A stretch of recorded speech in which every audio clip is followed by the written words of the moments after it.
5 ஆண்டுகளில் 50 லட்சம் மாணவர்களுக்கு திறன் மேம்பாட்டு பயிற்சி வழங்கப்படும். அரசு துறைகள், கல்வி நிலையங்களில் காலியாக உள்ள 3.5 லட்சம் பணியிடங்கள் நிரப்பப்படும். புதிதாக 2 லட்சம் வேலைவாய்ப்புகள் உருவாக்கப்படும்.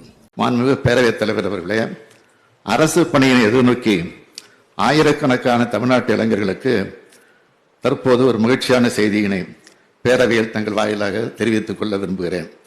வரும் 2026ஆம் ஆண்டு ஜனவரிக்குள், அதாவது இன்னும் 18 மாதங்களுக்குள் பல்வேறு அரசு பணியிடங்களுக்காக தமிழ்நாடு அரசு பணியாளர் தேர்வாணையம் மூலமாக 17,595 பணியிடங்களும், ஆசிரியர் தேர்வு வாரியம் மூலமாக 19,260 ஆசிரியர் பணியிடங்களும், மருத்துவ பணியாளர் தேர்வு வாரியம் மூலமாக 3,041 பணியிடங்களும், தமிழ்நாடு சீருடை பணியாளர் தேர்வு வாரியம் மூலமாக 6,688 பணியிடங்களும் நிரப்பப்படும்.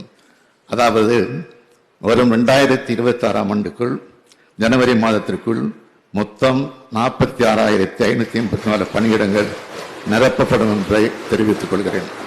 நடப்பாண்டுல மேலும் 17,000 பேருக்கு பல்வேறு அரசு பணிகள் வழங்கப்பட இருக்கு. அடுத்த 2 ஆண்டுகள்ல பல்வேறு அரசு பணிகளுக்கு சுமார் 50,000 பேர் தேர்ந்தெடுக்கப்பட இருக்கிறாங்கிற மகிழ்ச்சியான செய்தியும் நான் இங்கே அறிவிக்க விரும்புகிறேன்.